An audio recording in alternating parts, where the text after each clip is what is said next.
Olá, boa noite, meus amigos. Boa noite, Maringá, do Paraná. Boa noite, Brasil. Boa noite, meus amigos, amigos dos meus amigos. Eu sou a Ludmere Picelli, coordenadora da Casa Espírita Luiz Picelli. E bom dia, Japão! Estamos lá no Japão hoje, sendo vistos pelos nossos amigos de lá. Mais uma vez, muito contente em estarmos aqui para disseminar as sementes do amor, da sabedoria e do conhecimento desta doutrina esclarecedora do Evangelho segundo o Espiritismo. Como de praxe, nossa Casa Espírita Luiz Picelli, aqui de Maringá, no Paraná, busca intercâmbios entre as casas e os projetos espíritas. E com a facilidade da internet, estamos interagindo com vários locais do Brasil para cumprir esse nosso objetivo de levar a doutrina esclarecedora até mais pessoas. A live de hoje intitula-se Uma Realeza Terrena. E para proferi-la, vamos convidar Edivan Dias de Moura, o nosso amigo Ed Moura. Ed, goianense, mas brasiliense de coração, que desde 1993 ingressou no movimento espírita e nas reuniões públicas da Comunhão Espírita de Brasília. Bem-vindo, Ed. Muito obrigada por estar aqui mais uma vez. Eu que agradeço. Vamos falar, continuando um pouquinho sobre você. Eu não vou falar todo o seu currículo, porque você já é bastante conhecido, mas vou resumir aqui um pouquinho. Em sua caminhada, Ed participou de estudos sistematizados da doutrina espírita no grupo de Fraternidade Espírita Irmão Estevão. Vem fazendo um belo trabalho nas campanhas sociais, em regiões de baixa renda, também nas mocidades e evangelizações espíritas. Iniciou sua prática mediúnica no lar assistencial Maria de Nazaré, com o seu magnetismo que lhe é peculiar. Intensificou seu trabalho como palestrante da doutrina no Grupo Espírita Fraternidade, em Brasília, e por toda a região dele lá. Esse garotinho não tem parada, né? Sempre se reciclando e inovando. Em 2018, criou o canal Somos Espiritismo, também para divulgar a doutrina dos espíritos e nosso movimento dessa doutrina, marcando presença nas redes sociais também, todas as redes. E em 2020, como nós, também devido à pandemia, intensificou a realização de lives e assim recebendo convidados de renome, como alguns que eu vou citar agora. Júlio Sena, coach espírita, Jean Paul, canal Um Gay Espírita, o escritor espírita Adeilson Salles e a atriz Carla Guapiaçu, do canal Amigos da Luz, o músico Murilo, do Grupo Arte Nascente, a Carol Oliveira, das Meninas Espíritas, o Renato Prieto, aquele que também fez uma live para a gente, que é o ator, que foi o ator que interpretou o André Luiz no filme Nosso Lar. Wagner de Assis também, diretor do filme Nosso Lar, e Marcel Souto Maior, que é o biógrafo de Chico Xavier e Allan Kardec, e inúmeros outros que foram lá para dar-lhe força para que o canal Somos Espiritismo cumprisse e continue cumprindo o seu objetivo. Caro amigo Ed, obrigado por estar aqui mais uma vez. Ficamos muito, assim, agradecidos pela sua presença aqui conosco mais esta live. Fique à vontade, então, para transmitir a sua reflexão nessa live, e a Casa CELP virtual é toda sua. Seja bem-vindo. Eu que agradeço pelo convite, por eu estar aqui novamente na CELP, fazendo essa palestra, divulgando a doutrina espírita, que é a maior caridade que nós podemos fazer pelo espiritismo, a sua divulgação já nos ensinava Emmanuel. Agradeço muito mesmo a Ludmere, a Flávia e ao José Lins por estarem aqui conosco, nos ajudando, dando esse suporte para que nós pudéssemos fazer essa palestra. Então, para a gente começar bem, eu vou convidar todos que se sentirem à vontade, feche os olhos, respirem lenta e profundamente E assim possamos ocupar nossas telas mentais com uma imagem agradável, boa, de uma paisagem, uma cachoeira, uma praia, a imagem de nossas mães e, por que não, a imagem dele, Mestre Jesus, Jesus Cristo.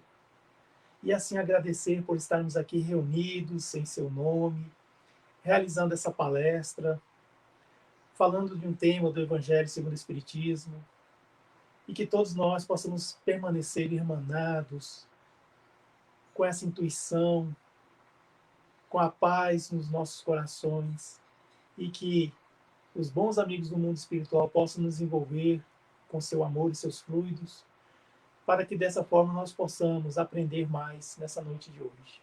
E assim, consequentemente, evoluir. Muito obrigado, que assim seja. Então é com muita alegria e com muita honra que eu ocupo aqui essa tribuna, por que não dizer, aqui da CELP, a tribuna virtual, claro, para falarmos sobre um tema que está no Evangelho segundo o Espiritismo, uma realeza terrena. Mas não é só sobre uma realeza terrena, nós vamos falar sobre 3 realezas terrenas e depois vamos ver quem é realmente a verdadeira realeza, lá no finalzinho. Acompanhe com a gente, tá? Vamos começar, claro, no capítulo 2, Meu reino não é deste mundo, em que, na parte das instruções dos espíritos, tem uma mensagem assinada por uma rainha de França, na cidade Le Havre, 1863. Essa mensagem que esse espírito trouxe para nós é uma mensagem assim, muito interessante mesmo, pois ela já começa falando: quem melhor que eu pode compreender a verdade dessas palavras do nosso Senhor? Meu reino não é deste mundo. Então, assim, é uma rainha falando sobre isso. Olha só, o orgulho me perdeu na terra. A gente vê que os detentores de poder monárquico, eles são pessoas que vivem realmente para representar o seu país hoje em dia, participar de eventos e tudo mais. Só que eles têm uma série de regalias, uma série de pessoas para servi-los. E eles, assim, eles não são alguém que trabalhe como nós trabalhamos para conseguir o pão de cada dia. Simplesmente o país ao qual eles representam dá isso para eles. Então, quando a gente vê em algum filme, alguma série, é muito fácil a gente notar que essas realezas têm até pessoas que as vestem, mesmo sendo adultas, né? Normalmente nós somos acostumados a ter isso com crianças, né? O pai, a mãe, um parente ajuda a criança a se vestir, a se alimentar e tudo mais. Só que eles, mesmo adultos, eles ainda têm essas regalias. E não só isso, eles são cercados por pessoas que vivem fazendo elogios, admirando, paparicando e tudo mais. Então, assim, a pessoa ela nasce nesse meio, é muito complicado ela entender que existe um outro lado da vida. Alguns entendem, nós vamos falar lá na frente, que alguns entendem que isso não passa de uma ilusão, mas outros se perdem, como essa rainha da França. O orgulho me perdeu na terra. Olha só o que ela diz: o vazio dos reinos da terra, que trouxe comigo da minha realidade. O que trouxe comigo da minha realidade terrestre? Nada. Pois ela era uma pessoa vaidosa, ela se perdeu. E, e esse espírito, ele ditou essa mensagem em 1863, é porque ele vivia mais tempo antigo. Então era naquele momento em que a realeza terrestre era mais assim, digamos, complicada, porque eles eram déspotas mesmo. Então o poder era muito exacerbado, o poder nas mãos de um rei, de uma rainha, era muito, mas muito grande mesmo. Então, assim, às vezes a gente vê em forma de sátira aquela coisa da rainha falar: corte a cabeça, corte a cabeça. Isso acontecia naquela época. Então essa rainha de França, provavelmente ela foi uma déspota. E ela se perdeu no orgulho, como ela mesma diz. Então, assim, ela fala sobre isso, ela diz que realmente o mal que aconteceu com ela, rainha entre os homens, como rainha, julguei que penetrasse no reino dos céus. O que ela esperava? Ela sabia que ela morreu, ela sabia que ela entrou no reino dos céus, ela sabia. Só que ela não sabia é que ela ia entrar lá como uma comum, como alguém normal. Porque nós sabemos que Deus não privilegia. Acreditar o contrário é dizer que nosso Deus, nosso Pai, é injusto. Que ele dá privilégios para uns e outros não. No mundo espiritual que eu estou falando. Aqui na Terra é diferente, cada um nasce em condições diferentes. Uns na pobreza, outros na opulência, como é o caso da nossa rainha de França aqui, que nós estamos falando. Mas no mundo espiritual não existe isso. E essa rainha de França, ela julgou que ela seria tratada como uma realeza. Teria tapete vermelho, teria uma carruagem esperando, teria seus serviçais esperando para servi-la, como ela era tratada aqui na Terra. Só que ela foi um ledo engano. Ela se sentiu humilhada, ela fala aqui mesmo. Que desilusão, que humilhação. Mas, meus irmãos, ninguém humilhou essa rainha de França. Ela é que se sentiu humilhada, porque ela tinha uma pretensão, e essa pretensão não foi cumprida, não foi satisfeita. Então ela viu lá, inclusive, homens que ela julgava ser seres muito inferiores, que ela nem sequer sabia o que eles faziam, mas sabia que eles trabalhavam para ela. Homens, mulheres, pessoas que tinham atribuições muito mínimas no seu reino, e ela ouviu lá descer sobre ela.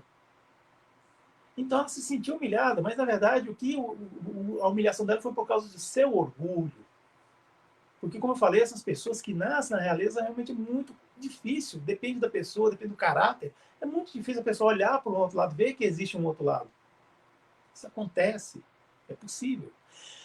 Então, é o que ela diz aqui: homens que eu julgava insignificante, aos quais desprezava por não terem sangue nobre.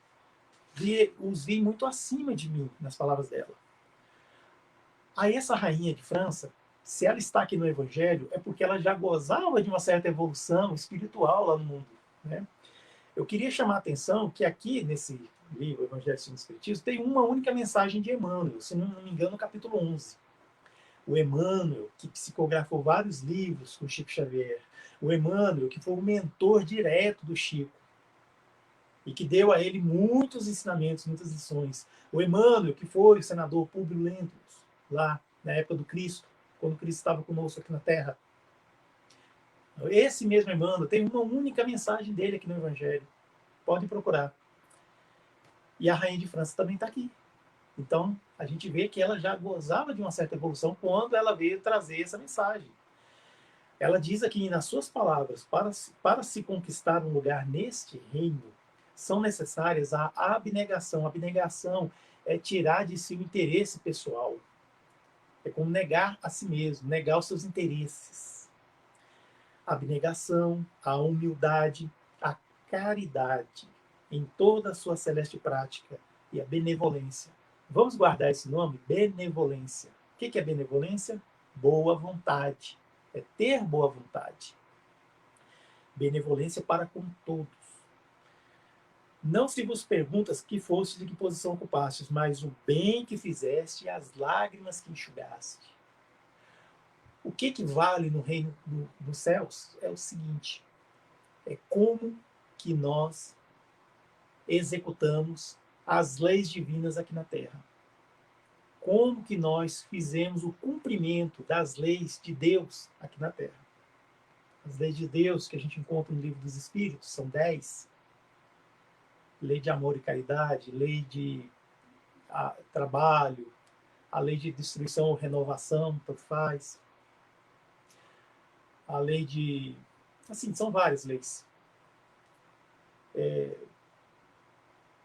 Então, assim, retomando aqui, ela ensina para nós isso, que procurai, pois, o caminho do céu através das sarças e dos espinhos, e não por entre as flores. No caso dela, ela procurava o reino de Deus entre as flores, ou seja, ela não saía da sua zona de conforto, certo? Ela não saía. Ela procurava lá onde ela estava. Mas, na verdade, é que nós temos que sair da nossa zona de conforto. E não falo assim, zona de conforto apenas aquela em que a gente tem uma casa aquecida, uma casa refrescante, dependendo do clima do país que nós estamos, né? Mas a zona de conforto até dos nossos pensamentos, das nossas opiniões, dos nossos sentimentos. A gente pensar o outro com outros pensamentos. A gente ver o outro com os olhos dele, ver com outros olhos. tentar até ser indulgente com aqueles que a gente, às vezes, menos pensa que eles podem ter indulgência. Pois eu digo que essas pessoas que nós vemos que estão na obscuridade precisam de orações, precisam de luz, precisam de preces. E se nós nos recusamos a orar por eles, nós estamos juntando ao filão daqueles que acreditam que essas pessoas nunca vão evoluir. Aí daí nós vamos trair a nossa fé. Daí nós vamos realmente negar o Espiritismo. Quando ele diz que todos nós, filhos de Deus, estamos sujeitos à evolução. E que quando nós não evoluímos, os grilhões da dor nos arrebatam. Que primeiro vem o amor. A gente evolui por livre e espontânea vontade, pelo amor. Mas se a gente não vai pelo amor, a gente vai pela dor. São mecanismos que estão aqui no mundo, fazem parte das leis de Deus. E nós não podemos ir contra as leis de Deus. Então, por isso, cabe a nós tentarmos ajudar os outros a evoluírem também, os nossos irmãos. E uma das melhores maneiras é não fazer proselitismo, nem humilhá-los, mas por que não orar por eles? Esse que a gente julga que está no obscurantismo, na obscuridade. Não me refiro apenas àqueles que estão nos presídios, àqueles que são, em sua maioria, pessoas de pele negra, da etnia negra, mas eu falo daqueles que estão no obscurantismo e que ocupam espaços de poder, aqueles que têm usam colarinho branco, que têm olhos azuis, olhos verdes, pele branca, usam salto alto, e que ocupam os espaços de poder e que não estão conectados ainda com essa realeza que é Jesus. Devemos sim orar por eles. E a Rainha de França também nos ensina. Os homens correm atrás dos bens terrenos como se pudesse guardá-los para sempre. Ou seja, é a ilusão da matéria. Se perde nisso. É o egoísmo atrai. Então, uma pessoa se vê de uma forma que ela, às vezes, não consegue nem sair desse labirinto, pois a ilusão ela é um labirinto. Bens reais e duradouros podem abrir portas do céu. O que são esses bens reais que abrem portas do céu? Ela acabou de falar ali como conquistar o reino dos céus. Caridade, benevolência. E também a gente sabe que é enxugar as lágrimas e fazer a aplicação das leis de Deus. A gente viver. E onde está a lei de Deus? Afinal de contas, estou falando tanto, né? Falei do livro dos Espíritos, mas a lei de Deus está na consciência. A gente agir de acordo com a nossa consciência e fazer o bem. Sempre. Nós sabemos, sim, nós, nessa atual situação, nós temos verdadeira noção do que é certo e o que é errado.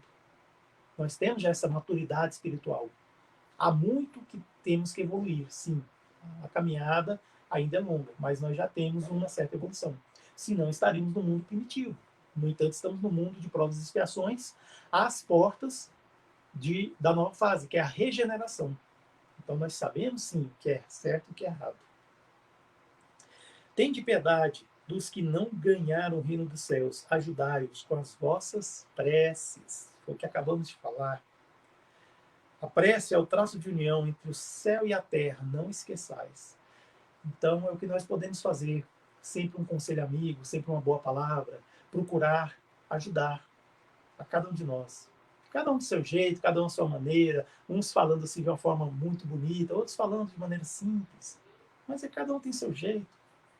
O importante não é a forma, meus irmãos. Não, o importante é o conteúdo, é o que traz no coração, é o que trazemos no coração para esses. Isso, sim, é o que vai ser importante. Tem uma palavrinha chamada assim, né? Boas intenções. Aí a gente vê que ela está meio desgastada por aí, mas não se deixe levar por isso. As boas intenções são levadas a sério. São levadas a sério pelos espíritos amigos, por Deus. Então eles julgam. Deus julga e ele presta muita atenção nisso, nas boas intenções. Mas essa aqui foi uma realeza terrena. A rainha de França, que em 1863, na cidade de Le Havre, trouxe para nós essa mensagem. Agora eu queria convidar todos para nós sairmos do capítulo 2, do mesmo Evangelho segundo o Espiritismo, e irmos até o capítulo número 11. O item 14. Caridade para com os criminosos é o item. Também fala de uma realeza terrena. Chama-se Elizabeth de França. Também na cidade de Le Havre, só que em 1862, que ela ditou essa passagem. Eu estive pesquisando, a Elizabeth de França, ela foi princesa lá na França, ela era irmã do rei Luís XVI. Luís XVI, só para a gente lembrar, era casado com, com a rainha... Ai, meu Deus, me faltou aqui agora o nome. Luís XVI, ele era casado com a rainha... eu vou me lembrar depois. Eles foram decapitados na queda da Bastilha, quando teve a Revolução Francesa. Tinha um tribunal lá da Revolução que julgou que ele... Antonieta. Me ajudaram aqui, alguém soprou no meu ouvido. A rainha Antonieta, pois é. O Luís XVI, que era rei da França, era casado com Maria Antonieta, que era a rainha. E eles foram decapitados, porque o país estava numa situação muito ruim, estava numa penúria, estava passando por enormes dificuldades, muitas pessoas estavam morrendo de inanição, fome, né? O contexto histórico conta isso. E eles não estavam nem aí. Foi o que nós falamos no começo. Quando as pessoas estão imersas na realeza, ou seja, daquele conforto material, e a matéria ilude, e a gente sabe que a ilusão é um labirinto, eles não conseguiam ver o outro lado. Então tem aquela célebre frase de Maria Antonieta, né? Acabou o pão, então vamos comer brioches. Assim, fazendo um pouco caso da fome que as pessoas estavam passando. E, enfim, eclodiu a Revolução Francesa. E eles foram decapitados. A Elizabeth de França, ela era princesa, irmã de Luís XVI. O que ela fez? Ela era uma pessoa que não se deixava levar por essas coisas fúteis, por essas frugalidades lá da realeza. Ela ia para o povo, ela se misturava com o povo, ela tentava ajudar dentro das suas condições, dentro das suas forças, ela conseguia. Claro que ela era vetada pelo seu irmão, que era o rei, era o que mandava, mas ela mesmo assim ela desobedecia. Então ela procurava estar com o povo, ajudando e fazendo o que podia. Quando o rei e a rainha foram decapitados, ela pegou os sobrinhos e foi criá-los, foi cuidar deles, foi dar-lhes atenção e tudo mais. Eles estavam traumatizados porque os pais tinham perdido a cabeça, literalmente falando, pela guilhotina. Então ela foi cuidar. Até que esse tribunal revolucionário ele decidiu que todos da realeza iam ser decapitados, não só os dois, o rei e a rainha. E assim Elizabeth de França foi levada à praça e colocada sua cabeça sobre uma guilhotina. Só que nesse momento aconteceu uma coisa muito diferente, que não aconteceu com os outros, porque havia uma ovação quando esses reis e rainhas eram decapitados, essa realeza. Pairou-se um silêncio enorme lá na praça. Ninguém conseguia dizer nada, uma palavra só. E com esse silêncio, a pessoa que dava lá a ordem para que rufasse os tambores e o capataz soltasse a corda e a lâmina descesse, o que acontece? Ele desmaiou, ele teve um mal súbito, desmaiou. Então não teve rufo de tambores. Então, momentos antes de Elizabeth de França ser decapitada, pairou um cheiro de rosas, mas um perfume muito grande lá, naquele lugar. E todos puderam sentir isso. Até que o algoz, por conta própria mesmo, ele soltou a corda e a lâmina desceu sobre a cabeça de Elizabeth de França. Só que a lâmina cortou a cabeça de um corpo que não tinha mais vida, porque Elizabeth foi arrebatada antes de ser morta, vamos dizer assim, do seu corpo ser morto. Foi arrebatada antes. Porque ela tinha essa bondade, essa coisa, então ela tinha méritos. Então acharam por bem que ela não precisava passar por aquilo. Julgaram que ela não deveria passar por aquilo e fizeram isso, esse resgate. E ela foi levada para o mundo espiritual. Então, Elizabeth de França, eu li isso num texto de um grupo espírita, que eu não me recordo aqui o nome. Foi essa pesquisa que eu fiz sobre Elizabeth de França. Então, vamos ao texto que ela deu, que ela concedeu em 1862, Caridade para com os criminosos. A verdadeira caridade é um dos mais sublimes ensinamentos que Deus deu ao mundo. Caridade. caridade moral. Muita gente confunde caridade moral com caridade material. Caridade material é muito importante. É aquela que realmente atende às necessidades do corpo. Roupas, alimentos, cura de enfermidades. Mas tem a caridade moral, que nós sabemos que é a benevolência para com todos, indulgência para com as faltas alheias e o perdão das ofensas. Benevolência, como nós falamos já, é a boa vontade. Então ela fala sobre a importância da caridade. Considerai que sois mais repreensíveis, mais culpados do que aqueles a quem recusardes perdão e comiseração, visto que, na maioria das vezes, eles não conhecem Deus como conheceis, sendo-lhes pedido muito menos do que a vós. É por isso que ela fala sobre a caridade para com os criminosos. Olha só, existe um criminoso muito famoso, assim, que ele já é condenado, está cumprindo prisão, chamado Fernandinho Beiramar. Muitos de nós, às vezes, nos julgamos melhores que ele, né? Porque ele é um criminoso, é culpado, é notório e conhecido os crimes que ele cometeu. Mas alguém já questionou por que nós e Fernandinho Beiramar estamos no mesmo mundo, estamos na mesma terra e, por que não dizer, no mesmo país? Alguém já se questionou nesse sentido? Se nós somos tão melhores que ele, por que nós estamos aqui, então, nesse mundo de provas e expiações? Será que se nós tivéssemos a história de vida que ele teve, será que nós estaríamos bem? Estaríamos livres? Estaríamos como aquela pessoa que deita a cabeça no travesseiro e dorme tranquilamente? Olha só, nós não podemos julgar. Há muitas pessoas que passam por condições muito difíceis e não entram, enveredam por esses caminhos do crime. Já outros por muito menos, e até aqueles que têm oportunidade entram por esse caminho do crime. Aqueles que têm oportunidade é o que nós dissemos, é aquelas pessoas que ocupam espaço de poder, que usam colarinho branco, usam salto alto, têm todos os privilégios que as pessoas, vamos dizer assim, ditas felizes têm, mas entram para o mundo do crime, fazem atos de corrupção. Esses que estão no Poder Judiciário, Poder Executivo, Poder Legislativo, as duas casas do Legislativo, seja o Poder Executivo e Legislativo, seja na esfera estadual, municipal ou federal também.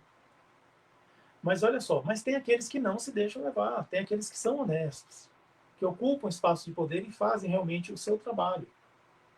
Fazem um trabalho bem feito. Existe. Mas esses criminosos nós estamos chamando a atenção aqui, segundo a Elizabeth de França. A caridade sublime ensinada por Jesus também consiste na benevolência de que useis sempre e em todas as coisas para com o vosso próximo. Aqui ela fala da benevolência para com o vosso próximo. E quem é o próximo? O próximo pode ser qualquer um. Todos. Pode ser qualquer um.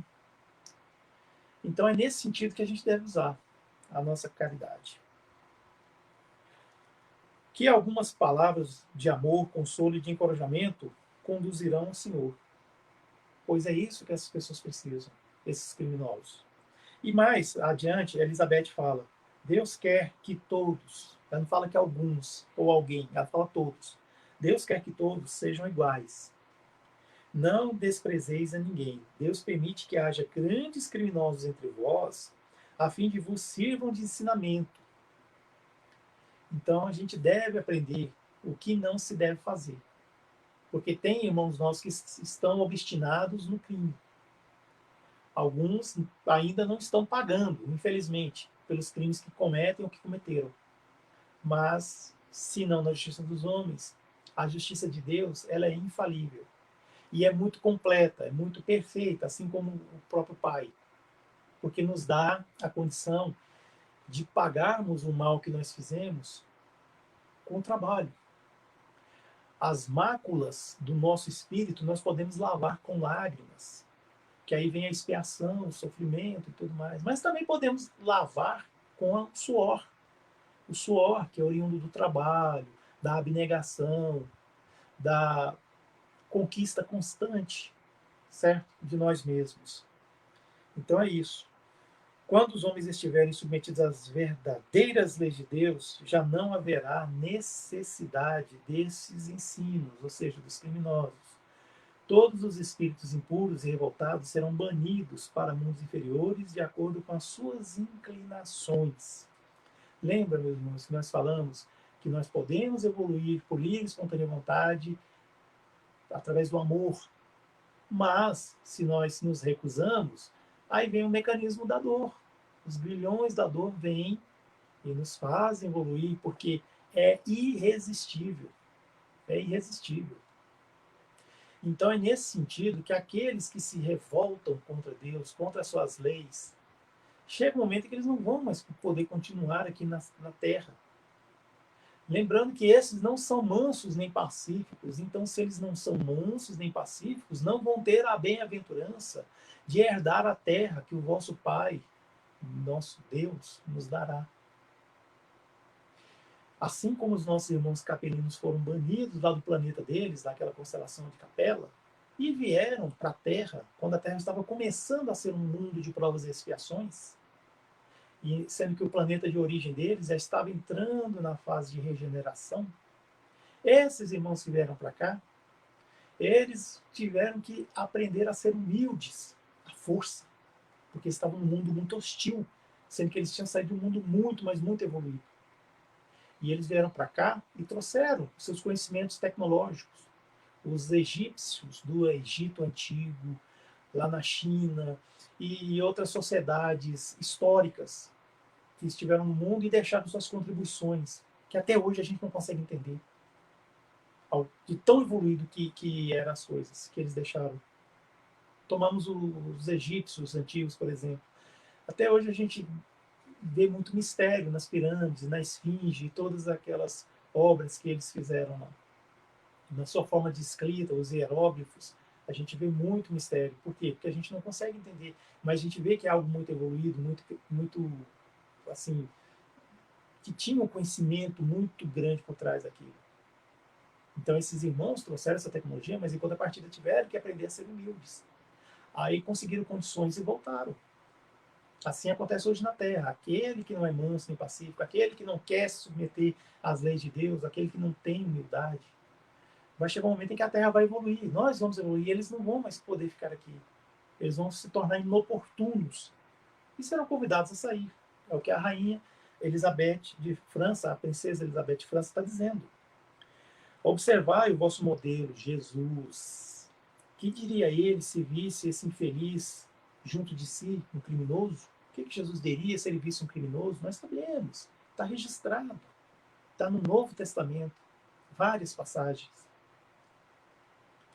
Lamentá-lo-ia, considerá-lo-ia como um doente, bem digno de piedade, estender-lhe-ia a mão.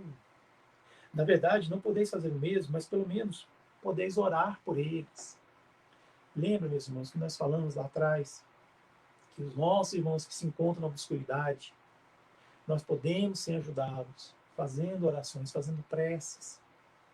E assim nós podemos ajudar essas pessoas a evoluírem. Seja aqueles que estão cometendo crimes nas ruas, assaltos, tráfico de droga, prostituição e tantas outras, seja aqueles que estão nos espaços de poder, todos eles precisam de oração. Pois é o que nós podemos fazer. Jesus faria muito mais, claro, mas Jesus tem muito mais condições. O Cristo, ele goza de muito mais evolução que nós, é o que ela diz aqui. E a oração, ela tem um poder muito grande. A gente às vezes não sabe que orando, o arrependimento pode tocar o coração, mas se orarmos com fé, nós podemos sim ajudar. Podemos ajudar até um membro da família. E por que não? Nós podemos orar por nós mesmos e nos ajudar para que nós consigamos vencer os nossos vícios, sair da nossa obscuridade.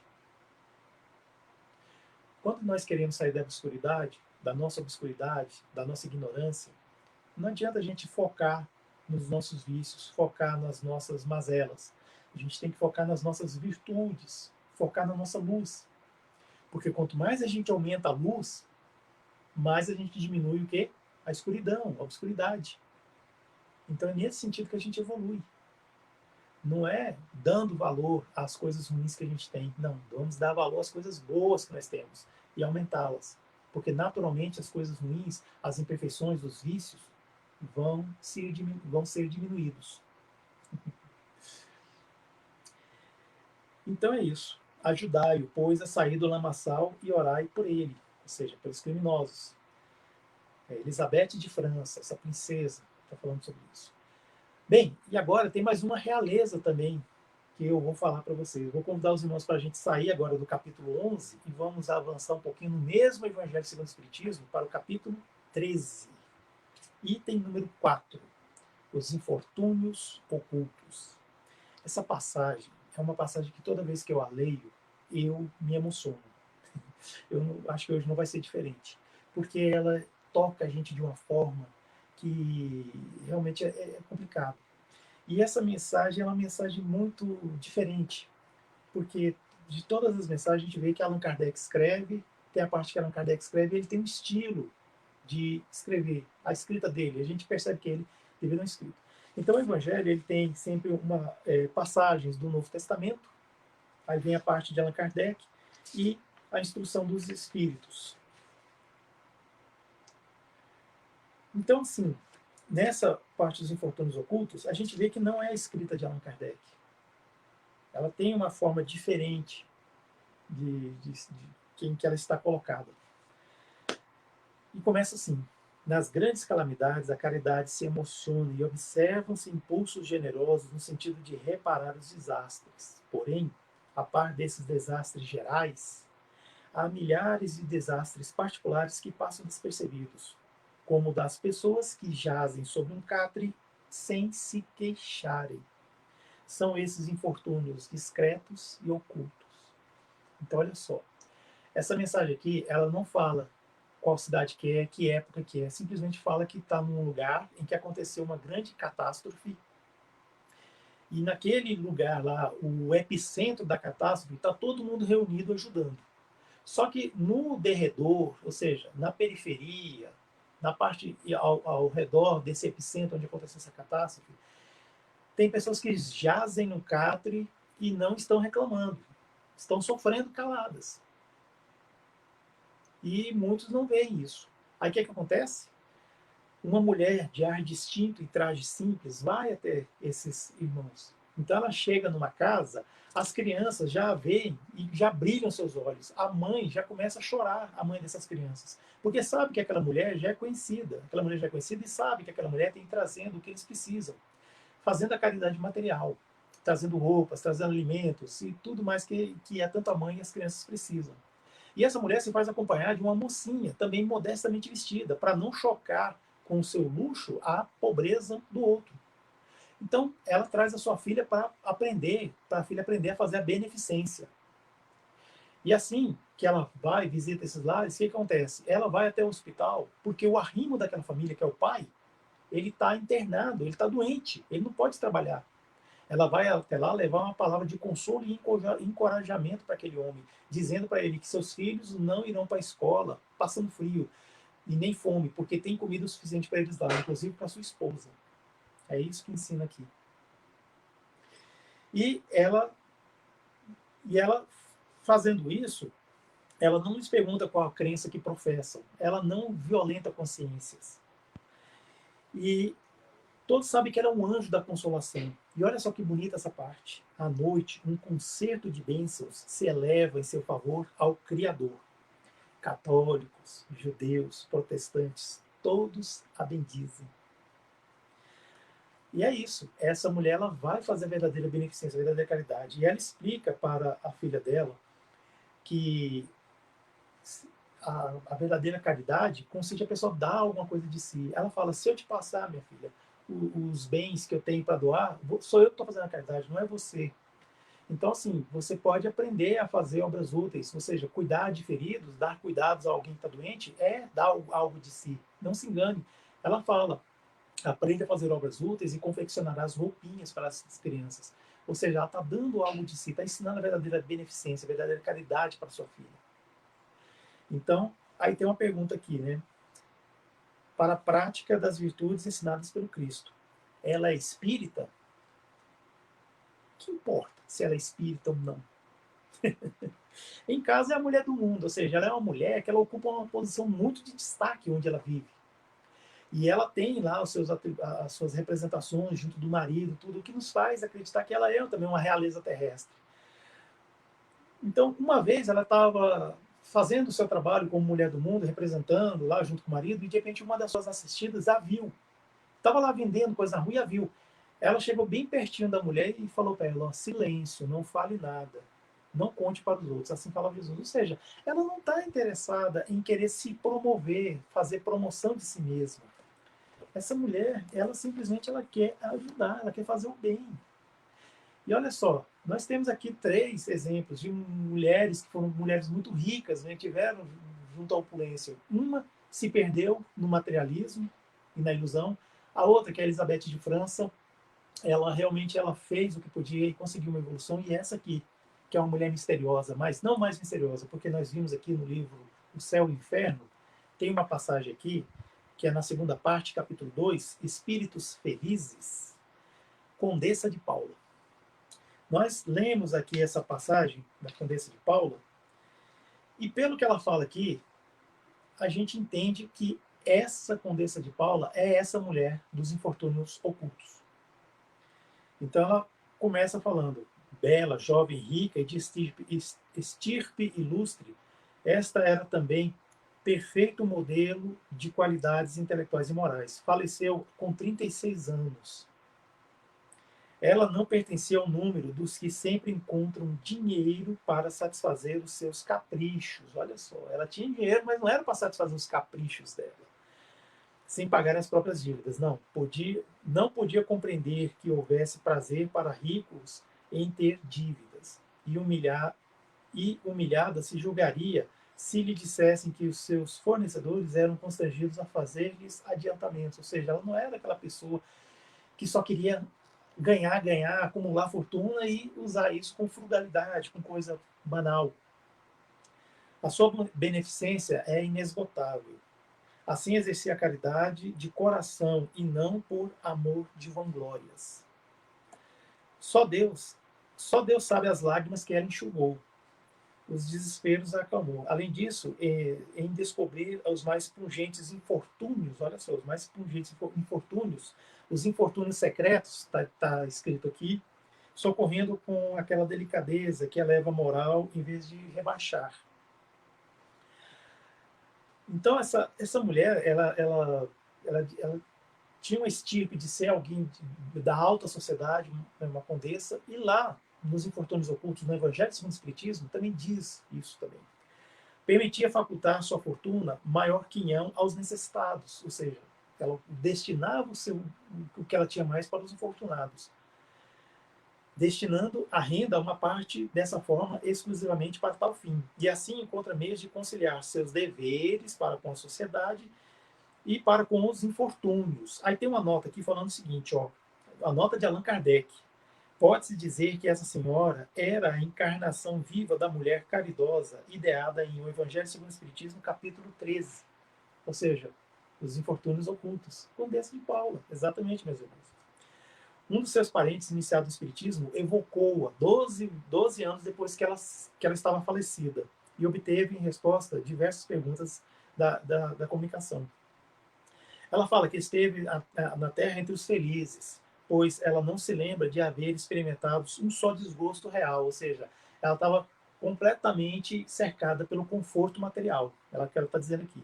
Juventude, homenagem, saúde, fortuna, que é, no entanto, essa felicidade comparada à que desfruto aqui, no mundo espiritual. Pois é, ela falava que a verdadeira felicidade é que Jesus falava, a felicidade não é deste mundo, e ela está confirmando aqui para nós. Assembleias de espíritos resplandecentes de brilho que as vossas vistas não suportariam. Olha só que interessante. E mais adiante, meus amigos, meus irmãos, ela fala: aqui tudo resume amor, confiança, sinceridade por toda parte, corações amantes, amigos por toda parte. Ela traz para nós um pouco dessa coisa do que é um mundo espiritual. Isso aqui, lembrando que é o livro Céu e Inferno, ou Justiça Divina. Veio muito antes de André Luiz com o livro Nosso Lar, que trouxe para nós uma dimensão mais exata do que é o mundo espiritual. E ela já falava aqui. Tem cada qual sua missão a cumprir, seus protegidos a velar, amigos, terrenos a visitar, mecanismo da natureza a dirigir, almas sofredoras a consolar. E é o vai-vem, não de uma rua a outra, porém de um mundo ao outro. O que ela diz? Que essa felicidade não é de espíritos que ficam lá, como a gente vê em certos filmes, ou alegorias, de espíritos que ficam tocando harpas, como aqueles anjos, né, que ficam só contemplando belezas. Não. Esses espíritos estão agindo, estão trabalhando. Eles vivem vagando de um mundo para o outro, levando consolo, ajudando no nosso progresso. Espíritos da envergadura de Jesus, da envergadura de Bezerra de Menezes, Mahatma Gandhi, Santa Dulce dos Pobres, e assim esses espíritos maravilhosos. É o que está dizendo aqui. Presentemente a Terra é magno assunto de nossas cogitações, que movimento entre os espíritos, que numerosas falanges aí afluem, a fim de auxiliarem o progresso e a evolução. Eles vêm nos ajudar a crescer, a evoluirmos, a sermos melhores. A Terra deve regenerar-se em dado tempo, pois importa que os desígnios da providência se realizem e assim tem cada qual seu papel. Então esses espíritos, eles estão aqui conosco, eles estão nos ajudando no nosso progresso, nós não conseguimos vê-los, mas eles estão entre nós, procurando sempre nos auxiliar. Seja nós, encarnados, ou os desencarnados que aqui se encontram e estão sofrendo. Seja nós que estamos na dúvida de como usarmos nosso livre-arbítrio, e eles vêm e nos aconselham. Entre esses espíritos tem os nossos mentores, nossos anjos da guarda. Exatamente. Em várias existências passei por provas de trabalho e miséria, que voluntariamente havia escolhido para fortalecer e depurar meu espírito. Mas dentre essas existências que ela teve, dessas provas, tive a dita de triunfar, ou seja, quando era a prova era a pobreza, a falta de recursos materiais, ou a doença, tudo, ela passou bem. Só que veio faltar em uma prova ela faltou. Sabe qual foi? Olha que interessante. Porventura, de todas, a mais perigosa das provas, a da fortuna e bem-estar materiais. Quantos de nós, né, queríamos ser ricos, ganhar na Mega Sena acumulada e amealhar grandes fortunas, mas muitas das vezes a gente não sabe que isso poderia ser a perdição do nosso espírito. Poderia ser a nossa perdição. Poderia ser a nossa perdição. Imagine só. Muitos de nós, lá no mundo espiritual, a gente pede para que não deixe a gente ficar rico, porque senão a gente vai se perder. A gente escolhe isso. A gente pede. A gente pediu. Então, assim, um bem-estar sem sombras de desgosto. Nessa consistia o perigo. Aí ela finaliza, meus irmãos, dizendo o seguinte: como eu, também vós tereis vossa prova da riqueza, mas não os apressais a pedi-la muito cedo, ou seja, pedir para ser rico. E vós outros ricos, tende sempre em mente que a verdadeira fortuna, a fortuna imorredora, não existe na terra. Procurai antes saber o preço pelo qual podeis alcançar os benefícios do Todo-Poderoso. Então, meus irmãos, 3 realezas terrestres. A palestra chama-se Uma Realeza Terrena, mas nós vimos 3. Uma rainha de França, a princesa Elizabeth de França e essa mulher misteriosa que nós, por analogia, vimos que é a Condessa de Paula. 3 mulheres em situações muito parecidas, mas que tiveram destinos diferentes. Por quê? Porque cada um usou o seu livre-arbítrio da forma que achava que poderia usar. E assim cresceram. E para encerrar, eu gostaria apenas de dizer para todos que a verdadeira realeza, seja na terra ou nos céus, é a de Jesus. Esse sim é o grande rei. Esse sim é aquele que se fez carne, que abandonou as culminâncias do mundo espiritual, que teve que se modificar, sofrer por isso, para poder estar num corpo físico e não destruí-lo com a sua luz, com a sua irradiação. Jesus, modelo e guia. Questão 625 do Livro dos Espíritos. Qual o modelo e guia que Deus nos deu de perfeição? A resposta é simples e curta. Jesus. Então, essas são as minhas palavras nessa palestra. Agradeço muito mesmo pela oportunidade aqui, que a Casa Espírita Luiz Picelli nos concede de estarmos aqui nessa tribuna, falando aqui sobre a doutrina espírita, falando sobre o Evangelho segundo o Espiritismo, e, enfim, trazendo essas colocações. Muito obrigado mesmo. Agradeço de coração. A Ludmere e a toda a equipe, a Flávia, o José Lins, enfim, toda a família, né? Por que não dizer, família Luiz Picelli, todos. Isso, muito obrigada. Nós que também temos muito a te agradecer, Ed. Você está sendo um companheiro. Olha que canequinha mais legal, gostei. Muito boa a tua canequinha, gostei. Você tem feito assim bastante, trazido bastante reflexão, e isso é muito importante para todos nós. E me veio muito nas suas palavras, né? Que em 1991 surgiu um aparelho que precedeu o celular, o chamado BIP, né? Eu não sei se tem muitos aqui que não vão nem saber, né? Mas era um aparelhinho, né? Que as pessoas usavam assim a cintura, né? Para comunicação de emergência. Aí, então, eu quero fazer aqui uma proposta a todos, tá? Vamos acionar esse BIP espiritual em nós. BIP, B de benevolência, I de indulgência, e P de perdão, é o BIP espiritual. Olha, agradeço a você, Ed, muito obrigada pela sua companhia, obrigada à espiritualidade maior que sempre esteve presente, nos orientando e auxiliando, e também agradeço ao JK, que fez a transmissão lá para o Japão, que a partir de então nós vamos ser transmitidos para lá também, olha que bênção, é a doutrina alcançando países longínquos. Deus nos abençoe a todos, uma boa semana que vai se iniciar no domingo, na segunda, e amanhã e depois possamos estar aqui mais uma vez com o nosso Evangelho no Lar, né, com toda a família da Casa Espírita Luiz Picelli e também das nossas casas de Brasília. Deus o abençoe, Ed, que Deus o abençoe muito. Muito obrigada. Que assim seja.